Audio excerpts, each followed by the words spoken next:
We're going to be starting a new series on our channel on the Course in Miracles. And tonight we're going to be just talking about the introduction, which is the first page. Just that enough, I like to say, it covers, maybe 20 years of wisdom in my experience. It's so deep and so dense. And I'm going to be talking with this little drawing and some of the information I put up here, explaining the introduction to the Course in Miracles.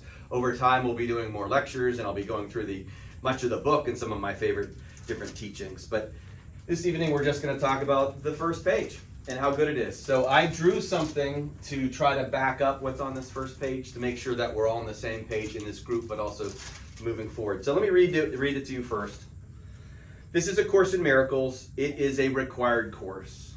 Only the time you take it is voluntary. Free will does not mean that you can establish the curriculum. It means only that you can elect what you want to take at a given time. The course does not aim at teaching the meaning of love, for that is beyond what can be taught. It does aim, however, at removing the blocks to the awareness of love's presence, which is your natural inheritance. The opposite of love is fear, but what is all-encompassing can have no opposite. This course can therefore be summed up very simply in this way. Nothing real can be threatened. Nothing unreal exists. Herein lies the peace of God. So here's all of that in conceptual form, at least this little drawing that I have, and it's an easy way to just think of it and what this is saying and what this entire book is about, okay? I've calling it the miracles mind. If you'd like to have a miracles mind, we just want to understand this basic concept. Up here in the higher dimensional state, which is an experience that we're all having, at least have access to, you have this thing called love. I'm going to make a big deal in a second. Capital L love, which is different than this small L love we might experience down here. But this place called love could also be known as heaven or nirvana, Christ consciousness, Buddha nature, paradise. I do it as a therapist because it's an elite mental health state. Okay? It's super good for mental health to get into this zone, this higher dimensional state. But it's also our home. And that's one of the things that's curious about this, because most of us, we're so used to living this physical life down here. We have a hard time accessing that place, whatever that is, as our home base. And again, whether or not it's a physical thing, I guess we'll find that out later, but it's absolutely a mental state. Those of you who've been around me a lot, the samadhi that the Buddha teaches in the Eightfold Path, that samadhi is an anchor in each of our minds, and that's our home base. We all have it. We always all have it. We just have to learn and remember how to get there. Seek and you'll find. So love is sufficient, but I threw all these different words down here, and it's a higher dimensional state, which includes all of that. Okay? And there's probably more for sure. Now, since it's our home, you think of it as your soul or your spirit, your consciousness. That's its home base, but we have now come out into this physical world, Big Bang, if you will, to have this experience of a lower dimensional state. In the lower dimensional state, we have bodies. We take on physical form. We call this lower dimensional state Earth. But miracles in other texts will also call it a dream and an illusion. Okay? I call it mental health, which is to say not elite. Because if we operate on the lower level mind, we're going to have less good mental health, if you will. It's going to be choppy. It'll come back. It'll be good sometimes, bad sometimes. But it's also this place that we could call hell. And as the page 1 says, the introduction says, that love and fear are opposites. We'll talk about why love takes fear into it. It's all encompassing in a second. But this is the place of fear, because this is the place of separation, the place of duality, where we're having an experience that's somehow opposite of love. So this is where we have fear, which is also why it could be considered hell. The idea that hell is this, place somewhere where there's a little dude with a pitchfork and burning fires for all of eternity, all that. No, that's just a mental health state. And we've all probably intersected with that once or twice, if not longer in our lives. But this place doesn't have to be hell. It could also be vacation. Because if that's home, guess what this is? This is a place you can come to have an experience. In fact, in many ways, I've learned that we specifically choose to come here to having an experience. And what is that experience? A wild ride, like a roller coaster or a movie. And that includes, like every good fairy tale ever, adversity and disconnection and scary things. The idea of death. Challenges, right? That's what makes movies interesting. And so we come here to watch this movie, have some sort of experience, or in this lower dimensional state, it's a classroom. It's a classroom in which the higher dimensional state is the graduation. We literally come into form, come into sleep. Remember, the word Buddha itself means to wake up. Siddhartha was a man just like us. He woke up, and Buddha means to wake up. Well, the Buddha nature is all of us having an awakening nature. Awakening to the truth of what's really going on here. Because we all fell into form in the lower dimensional state. We've got this feeling of separation. We don't have access to this type of love, or we have access to it, but we don't feel it. And those are the barriers that this introduction is talking about. This is our divine inheritance because it's in us. I got a little teeny blue dot here on each of them, right there in their third eye. Because everyone, every philosophy teaches this one way or the other, but everyone has the ability and the access to this higher dimensional state. And we do have to experience it by seeing the world differently, and that's what Miracles is so good at. That if we see the world differently and stop seeing the world as just a physical place, then we're going to gain access to this type of love, which is extremely healing. Over here, I have the description of these two places, of these two states of mind. The higher one here is the place of spirit. It's where oneness happens. The interconnectivity of all things that we call unity. It's also capital T truth, the type of truth that applies to everyone.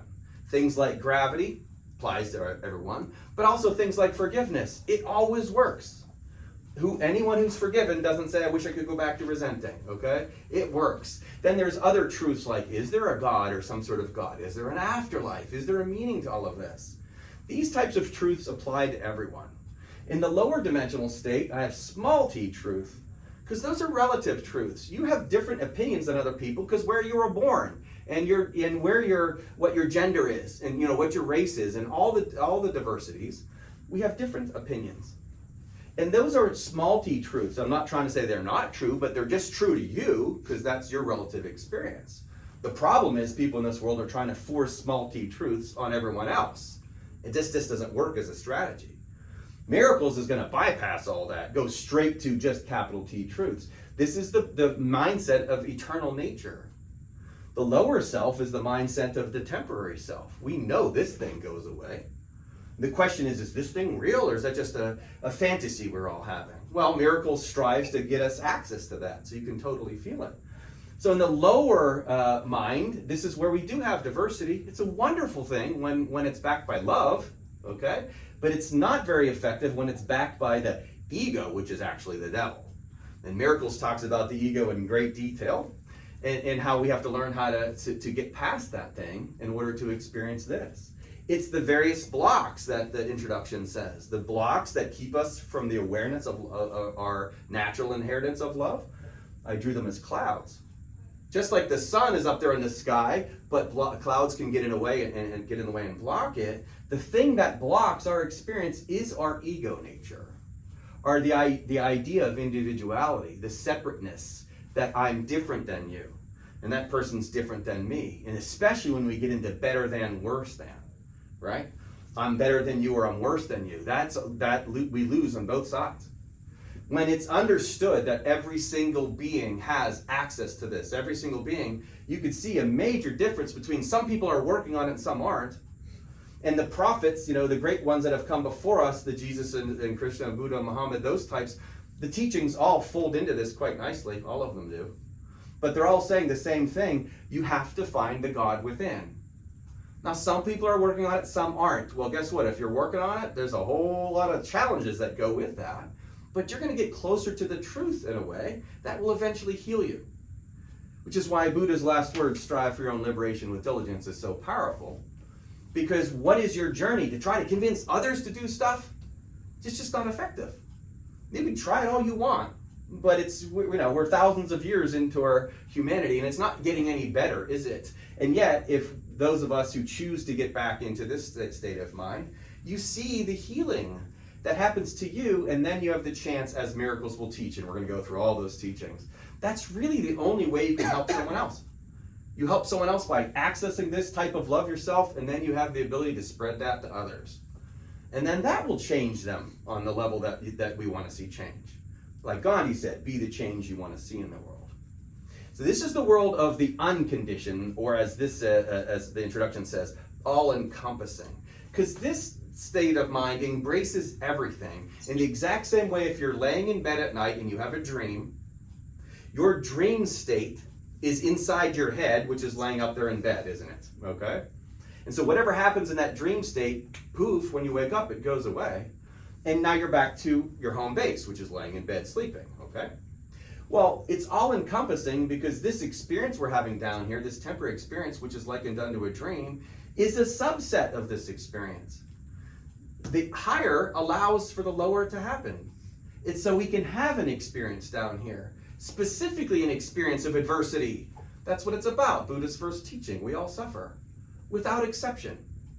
And so we come into this place, we get disconnected, and the whole goal is, how can I feel the connection again? How can I feel that I'm currently in heaven? How can I feel that not just me, all of us are actually walking through this dream together, but yet we're always permanently connected. And that's what all the deepest teachings are about, to love another as oneself, because we are permanently connected. Down here, we're in the conditioned state, because we get taught things like, this is your language, and this is your religion, and this is how you do it. In order to get to this place, you've got to follow all these rules. And following all those rules are dogmatic relative to where you were born. And it's not going to be consistent for many different reasons, and it's responsible for war. But miracles will teach, as we go through, what is exactly going on here. A miracle is defined best by a shift in perception. And it's not following a bunch of physical rules, right? Behaviors that are going to impress God so you can get back into heaven. It's not that at all. The shift in perception is what a miracle is to perceive this circumstance, or what I just drew here, to perceive it correctly, but to perceive each other correctly and to perceive yourself correctly. Notice how it has nothing to do with behaviors. Of course, your behaviors will follow suit. The more you see yourself as a divine spiritual being, you're probably going to speed less and hate less, and those types of things, no doubt about it. But it's a mental state that Hermes taught thousands of years ago. All of this is a mental state, and all a miracle is a shift in perception. I read a Buddhist teacher saying that a miracle isn't walking on water or walking on the ceiling. Miracles aren't physical. It's when you replace a negative emotion with love. That would be a miracle. A permanent, lasting type of love, one that just isn't contingent on the other person's behaviors or anything. It's unconditional love here. Down here, it's all conditioned. And of course, you're going to shift whether or not you love something based upon whether or not they feed you, give you love back down here. That makes sense. We all do that all the time. But down here, it's a conditional place, and we are conditioned. I'm only speaking English because that's what I got taught. Okay? So, miracles is a shift in perception. Now, I like to emphasize, as this says here, the Course in Miracles is a required course. That's because the system was set up in such a way where you can't fool Mother Nature. Okay? The system is so airtight, it's so perfect, the way the brain works, the way our emotions work. Everyone is learning these truths, whether they know it or not. It's Psalm 23. In Psalm 23, the Lord is my shepherd. Well, I already drew it here. Everyone has a little piece of the Lord placed inside of them. Krishna in the Bhagavad Gita says the Lord is the highest self within the self. The highest self within the self. All of us have a Lord inside of us. And that Lord is a little piece of this place in us. It's already there. Why is it your shepherd? Because it's going to guide you. How does it guide you? Through your emotional state. In Psalm 23, it will guide me beside green pastures and beside still waters. What does that mean? Green pastures is literally the heart chakra. You will be guided to a place where you feel this type of love. You also will be guided towards beside still waters. That's when your mind is calm. It's a peaceful experience that we have inside ourselves because we are not going to be satisfied with accepting mediocrity. We all want to feel this. We're all driven to feel this. You can't fool Mother Nature. It's what Morpheus says in the Matrix. It's a splinter in our mind driving us mad. Now, everyone in the world has this. Doesn't mean everyone's paying attention to it. If you're watching this and you guys here, we're paying attention to it a little bit, okay? Hopefully a lot of it. And because of that, that's an active awakening quality. It's what Kabbalah teaches is the spiritual embryo is now starting to grow. And as it grows, as you said earlier, how hungry you are, as it grows, doesn't a baby need more food? You know, as it gets older and older? Of course. We develop a hunger for this as a result. Well, it ends up in Psalm 23 restoring your soul. Religion, like we talked about before, most people make religion a set of rules, but the word religion itself actually means to reconnect. And I've drawn it here for you. We're supposed to reconnect to our true divine home. And to have your soul restored is exactly what miracles does, okay? It takes us from thinking like this place where the fear and the hell and all that kind of stuff is. It takes us from thinking like that to experiencing this, which, by the way, we all have in common. And that's the great point of unity. Oh, we'll still disagree on pizza toppings and politics and which, football team you like, but we'll do so with love and respect, okay, and a deep sense of peace. That's what miracles offers. And it says at the last line, which can be hard to grasp, this course is summed up this way: nothing real can be threatened, nothing unreal exists. Well, this is what's real. What's real is this home base. What's real is this eternal love, which doesn't have a dualistic nature unless it chooses to. And that can't be threatened. Now, what's unreal doesn't exist. That can be taken in a lot of different directions, but I'm going to put a little flip on it. What is real? Love is real. Eternal love, love that embraces everything, love that embraces your enemies, love that embraces your adversity, love that trusts on the highest of levels. We're not talking about human love of chocolate chip cookies, okay? We're talking about a deep type of love, and that's what's real. So what's unreal? I made up a word. Unlove, okay? Because all it is a continuum. Fear and love aren't opposites. All fear is an absence of love. Love is when the vessel is full. Fear is when the vessel is empty. That's it. It's a continuum. There can't be opposites. Niels Bohr proved that 100 years ago. There aren't opposites in this world. He calls them complements. Temperature, cold is just the absence of heat. Short is the absence of height, right? Fear is just the absence of love. And so this is just a place. It's still love. It just lacks some love. And it's the type of love which promotes our growth, which is why it's still love. That the negative things we go through, who wants to settle for that? No one does. We have this craving to dive deeper. And so what turns out to be what we believe is fear, hell, and all this experience, the dream and the illusion, is just a subset of love too. It's all love all the time. And so the book says, herein lies the peace of God, embracing that all aspects of your being. Now again, this book is a long journey. We're going to go through lots of stuff. So many amazing levels in here. These are all bookmarks. The idea that Apostle Paul could say, rejoice in your sufferings? What? How could he say that? Well, he was a guy that was decapitated. He got the death penalty for teaching Jesus, okay? Jesus himself, of course, and all the disciples, but they were 11 of the 12 were all killed. And they taught this. Well, how are we going to rejoice in our sufferings? Why? The book will make that clear. Because our sufferings are distinctly connected to just this place. And yet the negative aspect of the suffering is forcing you to do what? Go deeper inside yourself. The nature of physical world suffering, while all of us would love to see it go away, good luck, it happens, but it forces you deeper inside. And it gets you the state of being where you can have this direct access yourself. You don't need a pope or a priest or a preacher or any type of teacher like the Buddha himself taught in the Kalama Sutta. All you need is your own experience. And because we don't like the suffering, what does it do? It forces us deep inside ourselves. And there we find for ourselves that our natural inheritance is love. Okay? So that's what miracles will do. It doesn't leave any stone unturned. It goes through anything far more than I could ever possibly conceive of. And it challenges you on every level of ego functioning to demonstrate why it's super important to love our enemies and to forgive all the aspects of the world that we're experiencing. And then we'll see how we behave after that. But the journey is very clear. Let's get up there into this homeland, okay? So we'll be meeting every couple weeks, you guys, and I'll be putting these videos out there. But the goal is we're going to go through these lectures. Feel free to chime in with recommendations or requests or whatever online, and we'll do the same here. And I'll see you again next time.